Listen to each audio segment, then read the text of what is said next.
अस्सलाम वालेकुम, आप देख रहे हैं सेठी से सवाल। मैं हूं सैयदा आयशा नाज, मेरे साथ मौजूद हैं नजम सेठी साहब। अस्सलाम वालेकुम।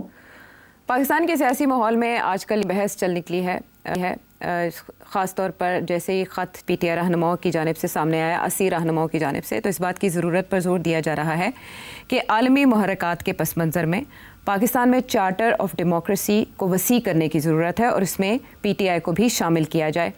जब मुज़ाकरात की सिलसिला मैंने आपसे बात की और कहा कि इस ख़त से क्या चेंज आ सकता है पाकिस्तान तहरीक इंसाफ की पॉलिसी में, तो आपने उस पर तबसरा किया और मुश्किलात का जिक्र किया जो इस रास्ते में हायल हो सकती हैं। एक सवाल जो मिस हो गया और वो ख़बर जो दब गई या रिमूव भी कर दी गई, इनिशियली वो ख़बर पब्लिश हुई थी एक वेबसाइट पर कि नवाज़ शरीफ साहब चलकर अडयाला जेल जा सकते हैं इमरान खान साहब से बात करने के लिए, क्योंकि इससे पहले भी वो ये पेशकदमी कर चुके हैं माजी में एक दूसरे के हरीफ होने के बावजूद। तो कयास आराइयों का एक सिलसिला चल निकला, फिर उस पर मुस्लिम लीग नून के रहनुमाओं का मौक़िफ़ भी सामने आया। तारिक फजल चौधरी साहब से ये पूछा गया, राना सनाउल्लाह साहब से भी पूछा गया और उन्होंने इसके सियासी जवाब दिए। लेकिन मैं आपसे जानना चाहूँगी कि नवाज़ शरीफ साहब ने वाकई क्या इस नौयत की ख्वाहिश का इजहार किया होगा? क्या ऐसा करने से कोई तब्दीली आ सकेगी सियासी माहौल में? देखिए, जब भी इंडिया के साथ कोई क्राइसिस होती है ना, तो ये बातें शुरू हो जाती हैं कि बैक चैनल होनी चाहिए या कोई इनफॉर्मल कांटेक्ट होना चाहिए इंडियन लीडरशिप के साथ। अच्छा, अब बैक चैनल तो एक हद तक इनफॉर्मली डीजीएमओज के जरिए चल रही है, मगर वो बैक चैनल मिलिट्री मैटर्स के ऊपर होती है और वो एक तसलसल से नहीं चल रही। कोई ऑफिशियल बैक चैनल इस वक्त डायलॉग नहीं चल रहा बिटवीन इंडिया पाकिस्तान। जंग के दौरान कॉल्स हुई थी between the two respective military establishments, मगर उसके ज़माने में भी आपने देखा कि ये बात चली थी कि मियां नवाज शरीफ के बड़े तल्लुकात हैं नरेंद्र मोदी के साथ, उनके कुछ बिजनेसमैन एसोसिएट्स हैं, उनके साथ भी हैं। वैसे भी Narendra Modi thinks very highly of Nawaz Sharif, और क्या इस्तेमाल करना चाहिए मियां साहब की गुडविल को और कुछ रीच आउट करना चाहिए to India and stop them from this adventure। ऐसी बात चली थी जी, मगर बात आगे नहीं बढ़ती। अच्छा, मैं आता हूं क्यों नहीं बढ़ती।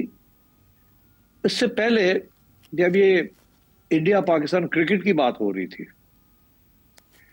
कि जी चैंपियंस ट्रॉफी, कि अगर मियां साहब से रिक्वेस्ट की जाए कि वो नरेंद्र मोदी से बात करें या पैगाम भेजें कि स्पोर्ट्स के अंदर पॉलिटिक्स नहीं आनी चाहिए और इंडिया को अपनी क्रिकेट टीम पाकिस्तान भेज देनी चाहिए, तो ऐसी बातें उस वक्त भी चली थी। मगर आगे बात नहीं बढ़ी जी। अच्छा, अब फिर ये बात शुरू हो गई है कि किसी तरीके के साथ क्राइसिस है डोमेस्टिक पॉलिटिक्स के अंदर, और इस डोमेस्टिक पॉलिटिक्स की क्राइसिस एक बड़ा स्टेट्समैन लाइक नवाज शरीफ साहब, उनको याद किया लोगों ने कि जी इनको कहा जाए कि आप जाके इमरान खान को समझाएं for the sake of stability and political cohesion. अब तीनों मौके पे मियां साहब चुप रहे जी। आपको शायद याद होगा कि एक बार तो मैंने भी अपने प्रोग्राम में तजवीज दी थी कि मियां साहब को कुछ नहीं करना चाहिए। मेरा ये मौक़िफ़ रहा है कि मियां साहब अब बाहर बैठे हैं, शहबाज साहब और मरियम बीबी रिप्रेजेंट कर रही है नून लीग को, जरदारी साहब और बिलावल बिल्कुल अंदर बैठे हैं जी, एक प्रेसिडेंसी में और एक असेंबली में, और अपनी इंतजार कर रहे हैं कि शायद कोई और उनके लिए तोहफे मिले उन्हें। तो इस सूरत में मियां साहब का कोई रोल नहीं बनता। अच्छा, और स्पेशली इसलिए कोई रोल नहीं बनता कि ये जो मुश्किल प्रॉब्लम्स हैं, अगर मियां साहब इसके अंदर हाथ बटाते हैं, अंदर आते हैं और कामयाब नहीं होते जी, तो फिर ये रिबाउंड कर जाएगी बात। इसलिए ये जो इस किस्म के जो इश्यूज हैं, इनको देखना ये है कि क्या मियां नवाज शरीफ की पर्सनल डिप्लोमेसी के साथ इस किस्म के स्ट्रेटेजिक इश्यूज बिटवीन कंट्रीज क्या वो हल हो सकते हैं कि नहीं। और मेरा ये हमेशा मौक़िफ़ रहा है कि नहीं हो सकते ऐसे। यहाँ तक कि जब मियाँ साहब प्राइम मिनिस्टर भी थे और उन्होंने कोशिश की थी कुछ सॉफ्ट अप्रोच लेने की, जी, तो बड़ी रेजिस्टेंस आई थी from with in the establishment. तो मेरा ख्याल है कि ये गुड़ियां उड़ाई जाती हैं। ख्वाहिश होती है कि शायद Elder statesman like Nawaz Sharif can prevail, but मेरा ये ख्याल है कि ये इस पे कोई वजन नहीं होता, क्योंकि अगर किसी ने कोई रोल अदा करना है तो या शहबाज शरीफ साहब करें या फील्ड मार्शल साहब करें या उन फील्ड मार्शल साहब के कोई नुमाइंदे करें। अब मियाँ साहब तो फील्ड मार्शल साहब के नुमाइंदे नहीं है ना, तो इसलिए मियाँ साहब को इस किस्म के मामलात के अंदर खींचना मेरा ख्याल है मुनासिब नहीं है। जहाँ पावर है वही पावर को एक्सरसाइज करना चाहिए, जहाँ पावर नहीं है वहाँ वो क्या एक्सरसाइज करेंगे पावर। कल को मियाँ साहब जाके और कोई ऑलिव ब्रांच पैगाम भेजते हैं और आगे से ना हो जाती है, बिकॉज वो आगे से कहते हैं जी क्या गारंटी है। तो इसलिए आई डोंट थिंक इस किस्म की चीज में कोई वजन होता है। अलबत्ता बहुत से लोगों की ये ख्वाहिश होती है, ये मैंने खुद देखा है। मियाँ साहब के साथ जब लोग बैठे हुए होते हैं तो मैंने सुना है खुद कि मियाँ साहब और तुसी कुछ करो ना, ਤੁਹਾਡੀ ਗੱਲ तो सुन लेंगे हो, तुसी बड़े हो, तुसी करो, आगे बढ़ो, तुसी करो। तो वो सुन लेते हैं, मगर वो I don't think he is ever been interested. मैं आपको एक और छोटा सा इशू बताता हूँ।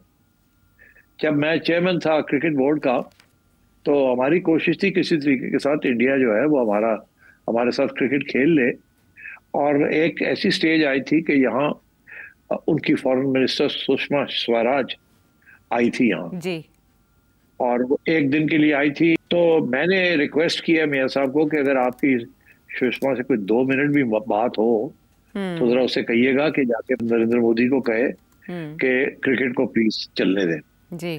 तो आगे से जवाब ये मिला था कि मुनासिब नहीं है, ये मौका नहीं है जी। जिस किस्म का ये प्लेटफॉर्म है, ये मौका नहीं है कि मैं इस वक्त ऐसी को बात करूं जी। And so on. So he is very particular about diplomacy और किस तरीके से उन्होंने आगे बढ़ना है और क्या उन्होंने करना है।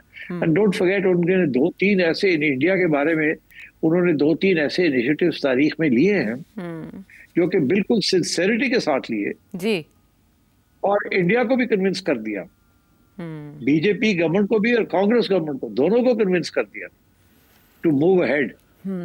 मगर फिर पाकिस्तान के अंदरूनी हालात की वजह से उस वक्त की एस्टेब्लिशमेंट ने उनको सपोर्ट नहीं किया और वो फेल हो गए इनिशिएटिव। यहाँ तक कि मिसअंडरस्टैंडिंग्स हो गई थी बिटवीन मियाँ साहब एंड द एस्टेब्लिशमेंट। तो मैं नहीं समझता कि व्हाई वुड मियाँ साहब want to take a risk like this. इस वक्त जो फैसले हो रहे हैं वो तो कहीं और हो रहे हैं, जो पॉलिसीज बन रही हैं वो तो कहीं और बन रही हैं। तो या तो ये हो कि एस्टेब्लिशमेंट खुद आए और आके मियाँ साहब को कहे कि जी आप ये काम करें। मगर मैं नहीं समझता कि एस्टेब्लिशमेंट मियाँ साहब को आके डायरेक्टली इस किस्म की रिक्वेस्ट करेगी।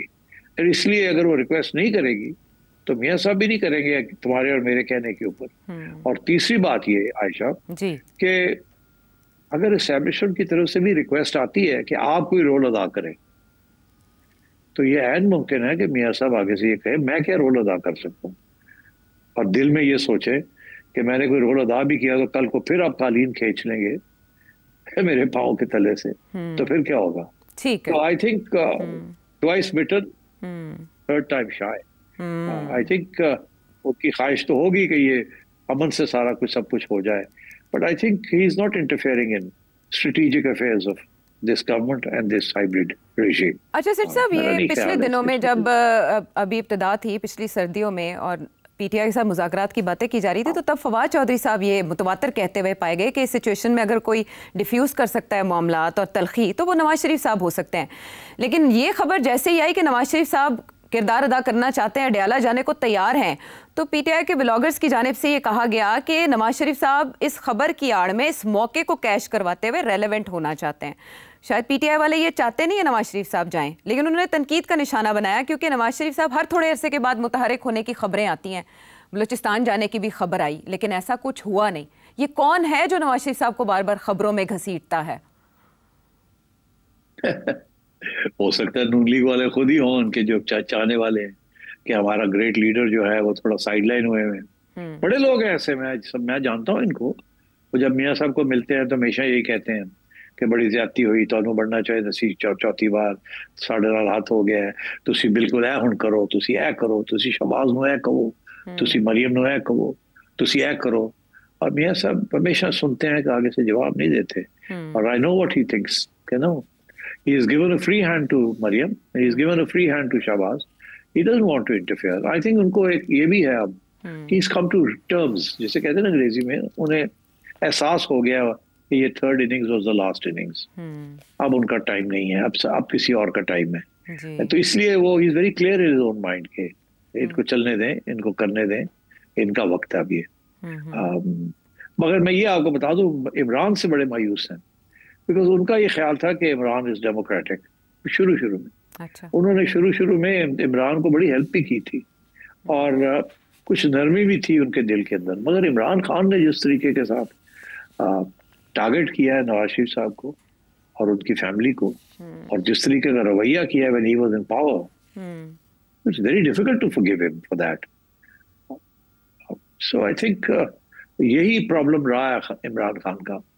सऊदी किंग के खिलाफ भी जाती तौर पे फजूल बातें की, हमारे फील्ड मार्शल साहब के खिलाफ भी फजूल बातें की जाती तौर पे, बाजवा साहब के खिलाफ भी फिर जाती तौर पे फजूल बातें की, मियाँ साहब, शहबाज साहब, मरियम बीबी, ये जातियात पे उतर आते हैं। और और नरेंद्र मोदी के खिलाफ भी जातियात पे। नवाज शरीफ ने आज तक किसी सियासी लीडर को, डोमेस्टिक या फॉरेन, कभी जातियात पे नहीं उतरे, कभी उन्होंने जाती अटैक नहीं किया कि तुम रेसिस्ट हो या तुम ये हो या वो। Is always polite distance, that's his personality. इसीलिए तो मेरा ख्याल बहुत से लोग उन्हें पसंद करते हैं कि तबीयत उनकी बड़ी अच्छी है। तो मगर खान साहब तो, और खान साहब के फॉलोअर्स भी जो है, माजूर के साथ ये कहना पड़ता है कि ये सारा जो माहौल खराब हुआ है, ये कुछ ऐसे लोग हैं इनके अंदर, सारे नहीं, कुछ है जज्बाती किस्म के, हॉट हेडेड, सेल्फ राइटियस लोग। मेरा ख्याल है नए नए उनको सियासत आई है और वो समझते हैं कि they are the inheritors of this country. वो मिडिल क्लास में होता है, जब भी मिडिल क्लास उभरती है तो इसी किस्म की तारीख में भी मैंने ये पढ़ा कि मिडिल क्लास जब उठती है और तो बड़ा गुस्से में उठती है। इनफैक्ट यूरोप के अंदर तो जो इनकलाब आए हैं, जो डेमोक्रेटिक इनकलाब जो आए हैं या फाशिस्ट इनकलाब जो आए, दोनों, या कम्युनिस्ट इनकलाब जो आए, all led by the middle class, communist, fascist and democratic. तो हमारे यहाँ अभी तो कुछ इस किस्म की चीज चल रही है ना। पीटीआई अगर डेमोक्रेटिक हो जाए या खान साहब के जमाने में हो जाती तो हम कहाँ के कहाँ पहुंच जाते। बट नो, खान साहब इंतकाम पे लगे हुए थे और पता नहीं क्या समझ रहे थे अपने आप को। ठीक है। अच्छा सिट साहब, जैसे आपने कहा कि नवाज शरीफ साहब ने हकीकत तस्लीम कर ली है, इन अ वे हालात एक्सेप्ट कर लिए, हकीकत से समझौता कर लिया है, लेकिन जावेद हाशमी साहब ने जैसे ये ख़बर आई कि नवाज शरीफ साहब एक्टिव हो रहे हैं या चौधरी निसार से शहबाज शरीफ साहब ने मुलाकात की, तो उन्होंने सारा माजी बताया कि नवाज शरीफ साहब कैसे इक़्तिदार में आने के लिए लोगों को इस्तेमाल करते रहे या चौधरी निसार का रोल क्या रहा। और उन्होंने उसमें ये जुमला भी कहा कि जब शहबाज शरीफ साहब बतौर वज़ीर आज़म बैरून मुमालिक दौरे करते होंगे तो नवाज शरीफ साहब के दिल पर क्या गुजरती होगी। तो इन अ वे वो ये कहना चाह रहे थे कि शायद चौधरी निसार का दरवाज़ा इसलिए खटखटाया गया है कि वो दोबारा से जो पॉलिटिकल स्पेस है नवाज शरीफ साहब के लिए वो वापस लें या नवाज शरीफ साहब वापस इक़्तिदार में आना चाहेंगे। अब ये जो दो खबरें आगे पीछे आई, चौधरी निसार वाली और नवाज शरीफ साहब के किरदार अदा करने वाली, इससे तो ऐसे ही लगता है। नहीं लगता ऐसे, मगर है ऐसे नहीं है। लोग तो मैंने कहा ना 2+2 करके 22 बता देते हैं। और Hashi sahab is been out of the picture. Hashi sahab को पुराने जमाने याद है, और जैसे मैंने कहा पुराने जमाने ऐसे ही थे जैसे हाशी साहब कह रहे हैं। फिर जैसे मैंने कहा कि नवाज शरीफ साहब ने बहुत रास्ता तय किया है, बहुत कुछ सीखा, और स्पेशली जब वो एग्जाइल में थे, इसीलिए तो चार्टर ऑफ डेमोक्रेसी की तरफ बढ़े। तो फिर जाहिर है रास्ता वही रास्ता वो उसी पे चल रहे हो। मगर रास्ते में 1-2 दफा स्लिप अप भी हुए, मेमो गेट के ऊपर स्लिप अप हो गए एंड सो ऑन।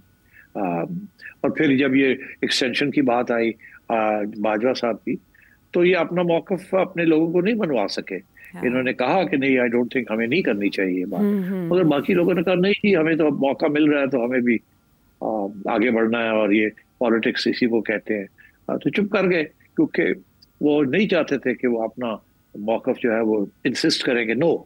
तो उन्होंने कहा यार अब ये कर रहे हैं तो ठीक है, फिर अब कर ले। But I remember I privy to this party, मुझे पता है वहां था मैं जब मियाँ साहब ने समझाया it's not a good idea, but Khwaja Asif और शहबाज शरीफ वगैरह ने ये कहा कि नहीं नहीं ये करना है हमने, इसके बगैर चारा नहीं है, ये नहीं है, वो नहीं है, एटसेट्रा एटसेट्रा एटसेट्रा। तो कभी कभी साथ भी चलना पड़ता है, कभी लीड करना पड़ता है, कभी फॉलो करना पड़ता है पार्टी के सेंटिमेंट को, एंड सो ऑन।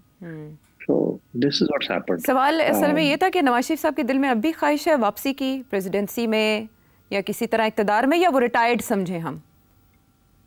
आप रिटायर्ड समझे, मुकम्मल रिटायर्ड, सियासत से किनारा कशी और किसी भी तरह का रोल वो अदा करने के सियासत से किनारा कशी नहीं। अच्छा, सियासत से किनारा कशी नहीं।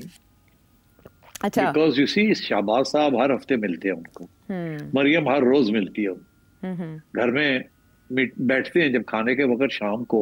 अच्छा, मरियम 5-6 बजे वापस आ जाती है, मियाँ सब जल्दी खाना खाते हैं, 6 बजे तक खाना खा लेते हैं। अच्छा। तो मरियम और बच्चे सारे वहाँ होते हैं सब, और उस वक्त कुछ गपशप भी होती है, मियाँ सब कुछ पूछते हैं, अच्छा कि ये क्या है वो क्या है। मरियम उनसे पूछती है कि अबू जी आज ये हुआ, हम ये सोच रहे हैं, ये कर रहे हैं, वो कर। मैं एग्जांपल देता हूँ आपको कि एक दफा मुझे भी खाने पे बुलाया था, तो मैं बैठा हुआ था, तो मरियम भी आ गई, सलाम, सब बैठे हुए थे फैमिली वाले। तो उसमें यही बात आई कि ये जो इजेक्टमेंट्स हो रही थी इंक्रोचमेंट्स के ऊपर, अच्छा। आपको याद है पंजाब में पंजाब गवर्नमेंट ने, जी जी बिल्कुल, तो उसके ऊपर बड़ी सख्त कार्रवाई हो रही थी, लोग रेडियां शेडियां इधर उधर, चलो जी चुको चुको साफ करो सड़का ये वो, और दुकानें जो हैं जो इलीगल बन गई थी, बाहर आ गई थी वरांडास के अंदर सारे। तो उसमें तो मुझे याद है मियाँ साहब ने कहा कि मरियम जरा ख्याल रखना कि ये जिन लोगों के साथ जिनको आप क्लियर आउट कर रहे हैं उनके लिए मेक ऑल्टरनेटिव अरेंजमेंट्स, ये नहीं कि उनको अब उनकी बेरोजगारी हो जाए या वो उनकी रोजमर्रा की जिंदगी खराब हो जाए। ठीक है, you clean up the place, मगर प्लीज मेक अरेंजमेंट्स के।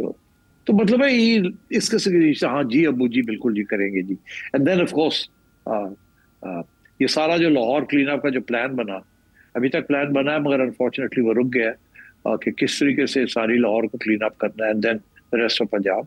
और क्लीन अप से मुराद ये है कि इंक्रोचमेंट्स खत्म करनी है, सफाई करनी है, अंडरग्राउंड पार्किंग बनानी है, ये करना है वो करना है, वो सारे प्लान्स हैं। मियाँ साहब इस किस्म की चीजों में दिलचस्पी रखते हैं, but he is not interfering directly in politics. कोई अच्छा आइडिया किसी के पास अगर आता है और वो मियाँ साहब से कहता है मियाँ साहब पंजाब एज होना चाहिए, अच्छा, and if he likes it he will always say to Maryam, Maryam वो फलाना आए थे, वो कह रहे थे कि ऐसे क्यों नहीं हो सकता, तो तुम सोच लो इसको जरा। And you know that's how he deals with it. And then Mariam will probably say, जी हमने इसको एग्जामिन किया है, उसके ये प्रोज है, ये कॉन्स हैं, ये है वो है फलाना। तो मियाँ साहब उनकी बात सुन के फिर कहेंगे आगे से कि चलो एक दफा फिर सोच लेना, देख लेना, you know, and ji Abu ji I'll look it, and that's the end of the matter. तो he looks at, उनको कुछ सजेशन अच्छा आए तो वो आगे मरियम को पास ऑन कर देते हैं, if he likes it. If he doesn't like it then he doesn't. But देखिए ना कितना एक्सपीरियंस है उनका। पंजाब भी चलाया उन्होंने 1985 से लेके 2017 तक। He is been in power except for a short period when he was in exile. 3 दफा प्राइम मिनिस्टर बनना, 2 दफा चीफ मिनिस्टर बनना, no joke. So yes, in some ways helped by the establishment, but in 1 or 2 cases popular swing, जब इनको 2/3 majority मिली थी 97, 96, 97 के elections में, उस वक्त तो genuinely इनको वोट पड़ा था, ठीक ठाक वोट पड़ा था, and so on. बीबी के खिलाफ काफी, anyway, so इस किस्म की सिचुएशन है, and I think he is very happy with जिस किस्म की उनकी इसका रोल है as an informal advisor। जब शहबाज साहब आते हैं तो पूछते हैं कुछ, ये बताते हैं, तो फिर वो आगे से जवाब देते हैं। और ये नहीं कि शहबाज साहब आए तो बैठा दे, ओए अधिकारी यार है कर रहा है की करना, मैं ऐसा नहीं, he is not like that जी। अच्छा, वो इनफॉर्मल एडवाइजर हैं टू दिस रिजीम जिसको ख्वाजा आसिफ एक कामयाब हाइब्रिड सिस्टम मानते हैं। सिर साहब, आप जैसे लंदन रवाना हुए, नवाज शरीफ साहब भी उसी अरसे में लंदन गए थे। अब शायद खाकान कहते हैं कि वोट को इज्जत दो के बयानी पर नवाज शरीफ साहब वापस आए तो नून लीग दोबारा ज्वाइन कर सकता हूँ। इलेक्शन के करीब करीब आपको लगता है नवाज शरीफ साहब दोबारा इस नारे के साथ मैदान में आएंगे? नहीं, ये नारा दफन हो चुका है खामोशी, उस खामोशी के साथ। आगे क्या होगा is a very difficult proposition, because अब सिस्टम बदलता जा रहा है और भी बदलेगा। तो इसलिए ट्रेडिशनल पॉलिटिक्स भी मेरा ख्याल है अब उसका भी वक्त आ गया खत्म होने का। अब क्या नॉन ट्रेडिशनल क्या होगी, I would rather not speculate because it's a tricky area, देखा जाएगा। बट मेरा ख्याल है आपको अगले 6 माह के अंदर अंदर, जैसे कहते हैं ना वो ज्योग्राफी जो लोग पढ़ते हैं ना, उनको सिखाए जाते हैं कॉन्टूर्स क्या होते हैं। अच्छा, आपका ये जो कॉन्टूर्स क्या होते हैं, पहाड़ चढ़ना हो तो हाँ ऐसे करके नहीं चढ़ते, ऐसे ऐसे करके चढ़ते, सीढ़ियां जो है वो ऐसे नहीं चढ़ते, ऐसे ऐसे करके चढ़ते, ठीक है ना। तो आगे आपको 6 माह के अंदर आपको नजर आना शुरू हो जाएगा, नक्शा समझ आना शुरू हो जाएगा। सिर साहब, आपकी मुलाकात हुई लंदन विजिट के मौके पर, उनके आपकी बातचीत उनसे हुई? नहीं, he was very busy, थोड़ी बहुत उन्होंने अपने डॉक्टर्स को मिलना था। उनके जो डॉक्टर हैं वो इटालियन डॉक्टर हैं उनके, जो पहले तो यहाँ लंदन में रॉयल ब्रॉम्पटन में थे, जिन्होंने उनका हार्ट का सारा किया है, देखा है। और फिर वो चले गए वापस इटली, और महीने में या 2 माह में 2-3 दिन के लिए एक दफा आते हैं। तो इसलिए जब भी मियाँ साहब ने उनको मिलना हो तो वो कोऑर्डिनेट करना पड़ता है थोड़ा बहुत, कि वो डॉक्टर आए हुए हैं और फिर अपॉइंटमेंट मिलके तो मियाँ साहब उनको मिलते हैं for a checkup. And he is a very high qualified top doctor. And तो मेरा ख्याल है वंस अ ईयर वाली चेकअप तो बड़ी जरूरी है जो कि वो करवाते हैं। ठीक है, चलें, नवाज शरीफ साहब की जब बात हो रही थी और वो ख़बरों में डिस्कस हो रहे थे, तो सेठी साहब से हमने नवाज शरीफ साहब की सियासत और सेहत के हवाले से मुकम्मल बनवा लिया। और अब चलेंगे पड़ोस में, जहां बहुत सी नागवार सच्चाइयों की बात की जा रही है। वो क्या है और क्यों है, ब्रेक के बाद।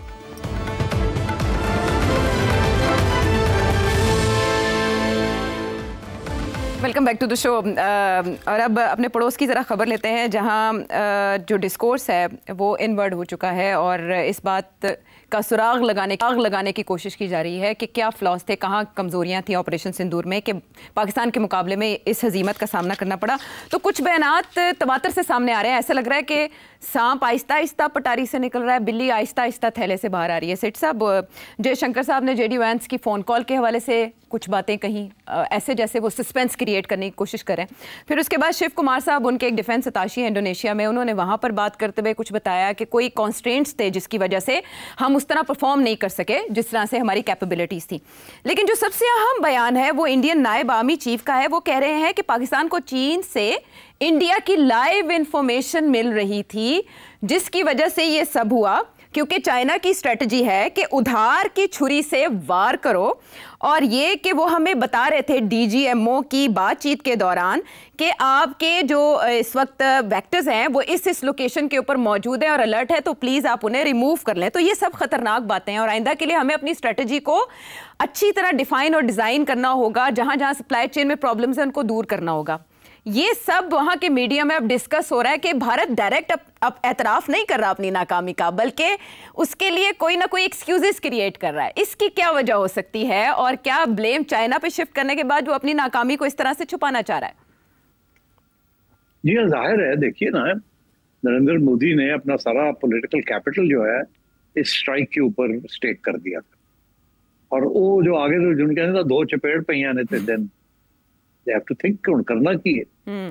तो इसलिए मैंने उसी वक्त कह दिया था, आपको याद होगा कि ये आप देखिएगा जैसे जैसे ये बात चलेगी, इंडियन मीडिया जो इस वक्त पाकिस्तान को गालियां दे रहा है और नरेंद्र मोदी को और जयशंकर साहब को हीरो बनाया हुआ, ये उनके गले पड़ेंगे इवेंचुअली।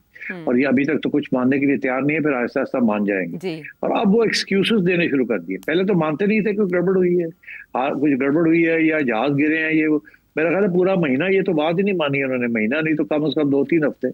फिर उसके बाद पूरी बात ही नहीं करते थे, फिर कभी एक बात करते थे, कभी दूसरी बात करते थे। अभी तक इन्होंने पहलगाम के जो लोग हैं जिन्होंने ये किया है उसको, उनके बारे में इन्होंने कुछ बताया ही नहीं, वो कौन थे क्या थे, बस बनो के एक बयानिया शुरू कर दिया काम, और वो बयानिया बिक नहीं रहा है। हर जगह पे जाके बेचने की कोशिश की है, वो बिक नहीं रहा है। तो अब हिंदुस्तानी लोग भी पागल तो नहीं है ना, बेवकूफ तो नहीं है। तो उन्होंने obviously they started asking questions. जो हम पहले दिन से कह रहे थे हमें तो गालियां दे रहे थे। अब जाके समझ आई है कि यार इंडियन पब्लिक के साथ हाथ हो गया। अब हाथ हो गया तो अब क्या किया जाए, आहिस्ता आहिस्ता तो अपनी क्रेडिबिलिटी जो है उसको बरकरार रखना है। तो अब ये सवाल पूछने शुरू कर दिए। अब इंडियन आर्म फोर्सेस के ऊपर प्रेशर आ गया, तो वो कहते हैं मारे गए सारा साढ़े से ब्लेम आ गया, क्योंकि सियासी लोग तो कभी अपना ब्लेम नहीं अपने ऊपर लेते, वो तो शिफ्ट कर देते हैं कि जी जो लड़ने वाले ने उन्होंने पूछो। आपको याद नहीं है एक नेशनल सिक्योरिटी की मीटिंग थी जहां नरेंद्र मोदी ने कहा था I have handed everything over to the army and the arm forces, ये खुद फैसला करें। याद है आपको? उसने तो पहले दिन दे दिया था फैसले का, जी इख्तियार दे दिया था कि जी कर लो जो, because he was afraid also कि ये गड़बड़ ना हो जाए। अब वो आर्मी वाले फंस गए। अगर वो एडमिट करते हैं कि गड़बड़ हुई है और हम we were caught off balance या वी लॉस्ट द वॉर या कुछ वी हैड फेलियर्स, तो वो सारी इनके गले पड़ती है। और अगर वो नहीं करते तो फिर सियासतदानों के ऊपर पड़ती है, सियासतदान तो नहीं कभी करेंगे। तो अब ये फौजियों ने अपने एक्सक्यूजेस निकालने शुरू कर दिए कि जी हम तो एक कंट्री के साथ नहीं लड़ रहे थे, हम तो 2 कंट्रीज के साथ लड़ रहे थे। पहले तो ये कह रहे थे कि ये जो चाइनीज है इन्होंने मिसाइल्स और इन्होंने जहाज जो है वो उन्होंने चाइनीज दिए हैं और चाइनीज ने इनकी हेल्प की है इन दिस वे। तो यार वो तो रशियन जहाज आप ले रहे हैं, फ्रांस के जहाज आप ले रहे हैं, तो इसका क्या मतलब है कि फ्रांस और रशिया ने आपकी हेल्प की है उस तरीके से?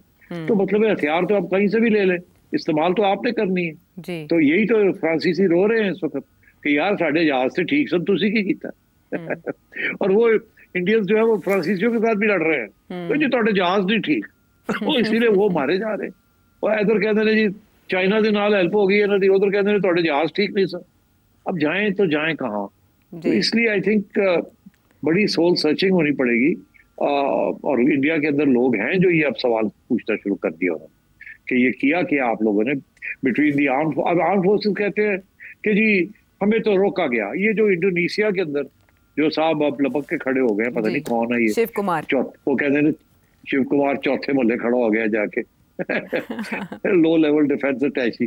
अब आप बात करें, वो कहीं ना कहीं बात कर रहा होगा, उससे बात कर दी, वो you know he is nobody. तो अब वो कि जी वो देखें जी हमें तो रोक दिया गया, हम तो ये कर सकते थे, वो कर सकते थे, हमें रोक दिया गया from doing this and doing that, which is not true. So अभी नहीं 72 जहाज जो है चढ़ के आपके ऊपर आ जाते और मिसाइल फायर करने शुरू कर देते। It's not just like that. तो आई थिंक एक्सक्यूजेस तो बनाएंगे, फौज अपने आप को प्रोटेक्ट करने की कोशिश करेगी, पॉलिटिशियंस अपने आप को प्रोटेक्ट करने की कोशिश करेंगे, एक दूसरे के ऊपर इल्जाम लगेंगे और फिर आखिर में आके दोनों कहेंगे जी ऐसी तो ठीक था। और चाइना भी आ गया, और चाइना तो देखे ना वो तो बहुत बड़ा है, ये है वो है, हम एक के साथ तो नहीं, हम तो 2 के साथ लड़ रहे थे, एक ही के साथ लड़ रहे थे आप। नहीं तो फिर आप ऐसे कहते हैं तो फिर हम भी ये कहेंगे हम तो आपके साथ भी और रूस के साथ भी और फ्रांस के साथ लड़ रहे। It's not like that. तो इस इल्ज़ाम के ऊपर, ये तो डायरेक्ट चाइना पे इल्ज़ाम है, जवाब कहाँ से आएगा? हमारे यहाँ तो जवाब दिया जा रहा है, हमारे कुछ सहाफ़ी भी ट्विटर पर जवाब दे रहे हैं कि ये पाकिस्तान की अपनी हिकमत अमली थी, दिफाई हिकमत अमली, जिसकी वजह से कामयाबी मिली। क्या चाइना इस पर जवाब देगा? नहीं, चाइना नहीं जवाब देगा, हमने जो दे दिया है। सिर्फ हमने जवाब नहीं दिया, देखिए ना हमारी जो स्ट्रेंथ है वो सच्चाई में थी। हमने शुरू में सारे फॉरेन कॉरेस्पॉन्डेंट्स और दुनिया को बता दिया कि इस तरीके से हमने ये सब कुछ किया है। जो सारी ब्रीफिंग्स DGISPR ने की या एयर मार्शल्स ने की, they were excellent briefing, excellent. सारे फॉरेन कॉरेस्पॉन्डेंट्स जो है ना वो कन्विंस हो गए कि we are telling the truth, and it was a day by day briefing, hour by hour. तो इंडिया ने तो हर स्टेज पे छुपाने की कोशिश की ना, जो कि उनके खिलाफ गई है ये बात कि वो तो ट्रांसपेरेंट है ही नहीं इंडियन गवर्नमेंट और इंडियन आर्म फोर्सेस। तो इसलिए I think we scored much better on transparency, honesty, integrity, और हमने बता दिया कि भाई इस तरीके से सारा कुछ हुआ है, जो कि India was not even experiment thinking कि इट वुड बी जैसे वो परवीन सोनी साहब कहते हैं कि it was a concerted effort, पूरा एक प्लेटफॉर्म था। It was not just the aircraft, it was not just this और that, it was a whole system, ecosystem बनाया हुआ था in order to combat the advantage that the Rafales had, which they succeeded in doing. And this is something India will now have to work to see. How do you offset this? Because the Rafales are genuinely zabardast aircraft, except that they found a way of negating them, Pakistanis. And that is where the brilliance lies. Risk taking, adventure and professionalism, जी, training, no joke, and coordination, communication. बाकी ये है कि जी Indian Chinese satellites जो हैं, वो बेदू satellite जो है वो इनको इन्फॉर्मेशन दे रहा था। अरे यार कौन सी इन्फॉर्मेशन चाहिए थी आप?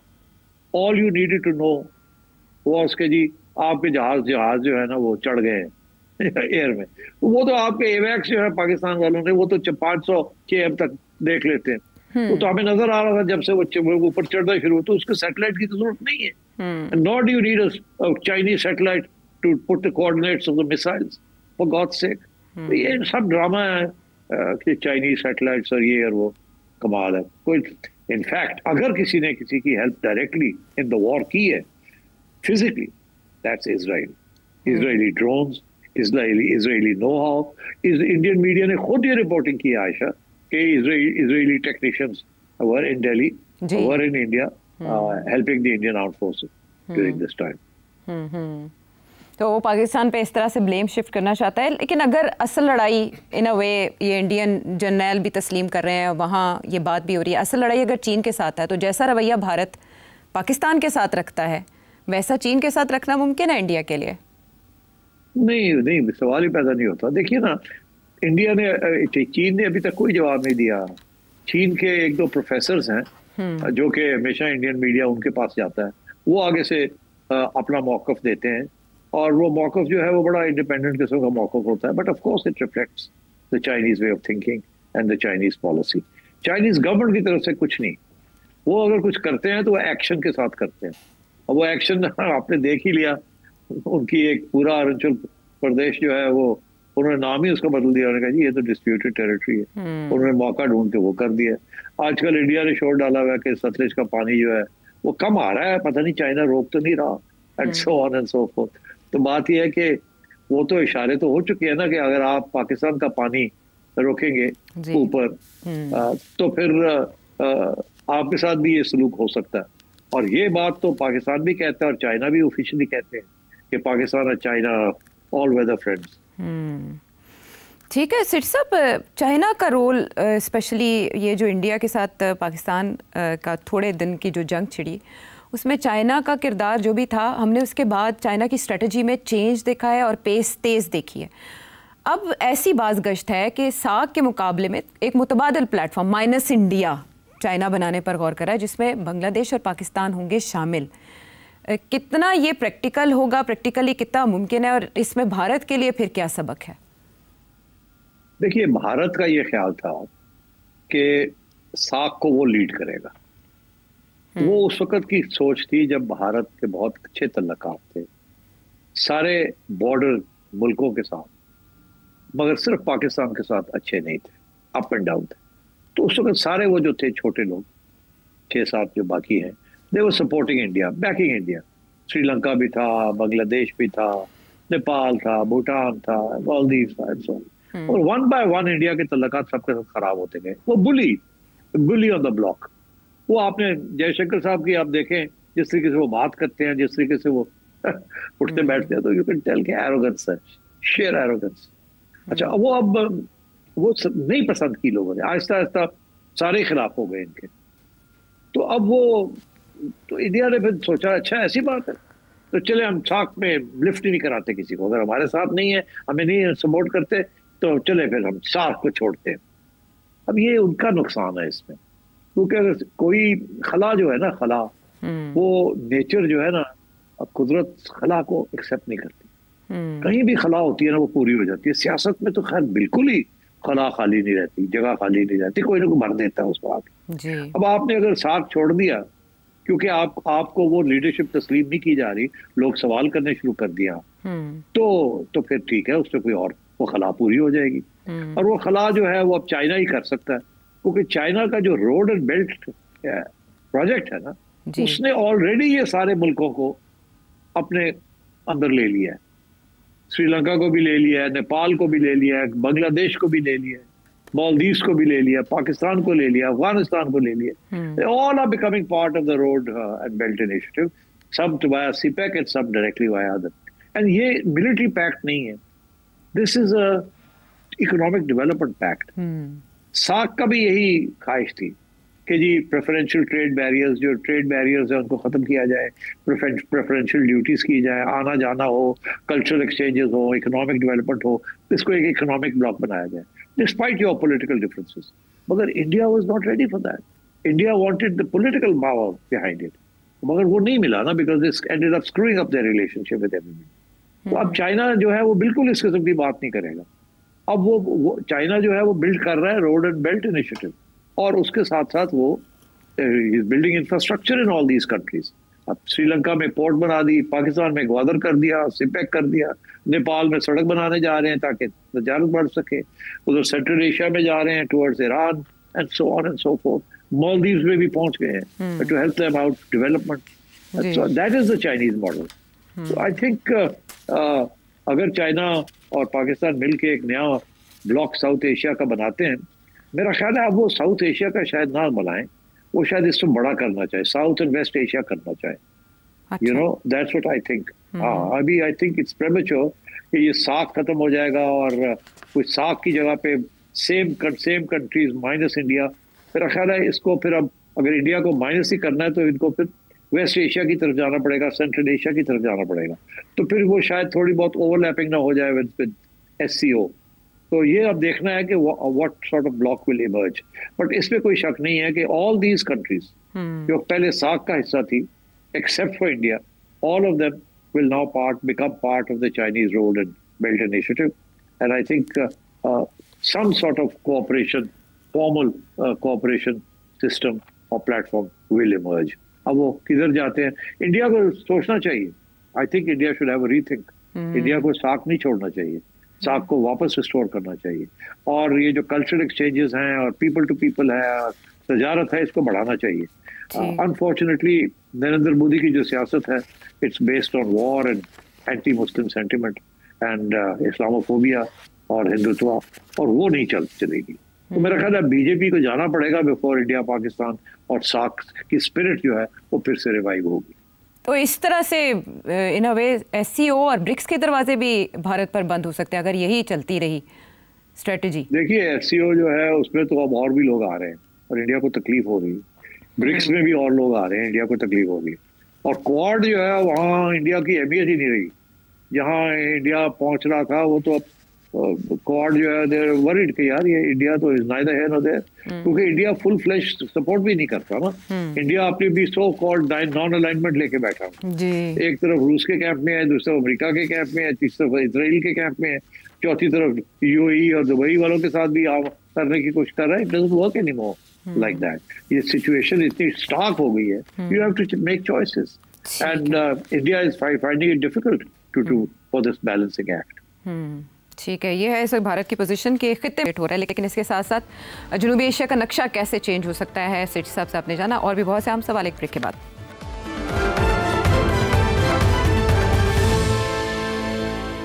Welcome back to the show. एक बहुत बड़ी मूव इस खित्ते में ये हुई कि रशिया की जानिब से अफगानिस्तान को तस्लीम किया गया है। ये पहला मुल्क है जो अफगानिस्तान को तस्लीम करने जा रहा है, बल्कि कर चुका है। इस बारे में सेठी साहब ने कुछ अर्सा पहले ही प्रेडिक्ट कर दिया था, क्या कहा था? With in the year Taliban government को रिकग्निशन मिल जाएगी। मैं आपको बता दूँ, Russia, Uzbekistan, China, Pakistan, possibly even Turkey, possibly even Iran, इनमें से 4-5 तालिबान की रेजीम को रिकग्नाइज कर लेंगे with in the next 12 months. फिर रास्ता खुल जाएगा। अच्छा सर साहब, इसमें तो आपने बता दिया है कि कौन कौन तस्लीम करने जा रहा है, और ये आपने मई और जून में प्रेडिक्शन की, और 6 माह में ये पहला कतरा बारिश का रशिया साबित हुआ। अब who will follow the course? Pakistan भी? जी बिल्कुल, by the end of this year one by one सारे आ जाएंगे, and I think then the international community भी आ जाएगी। उसकी वजह यह है कि अब कुछ इकोनॉमिक इंटरेस्ट चाइना के, रशिया के, अमेरिका के अफगानिस्तान में बनने शुरू हो गए हैं, और जो तालिबान रेजीम है उनको भी समझ आनी शुरू हो गई है, they don't have to feel insecure anymore. इसीलिए अब उन्होंने TTA वाले जो है उन्होंने TTP को पैगाम दिया है कि यार we can't afford to have you sitting here and attacking Pakistan, तो जरा हाथ हौली रखो। And I think that message has gone across. अब वो सिर्फ BLA रह गई है, वो इंडिया उनको पैसे वैसे दे रहा है, मगर अभी मैंने सुना है कि BLA के अंदर भी काफ़ी फूट पड़ गई है कि जी इंडिया ने पैसे देने बंद कर दिए हैं या हथियार देने बंद कर दिए हैं, and so on and so fourth. तो इस किस्म की डेवलपमेंट्स अब होने जा रही हैं। ठीक है, डेवलपमेंट्स इनमें से कुछ तो हौसला अफजा हैं और मुस्तकबिल के लिए इसमें अच्छी खबरें भी पन्हा हैं। जहन में आपके सवाल हो इस नंबर पर भेजें। अगले प्रोग्राम तक के लिए इजाज़त दें।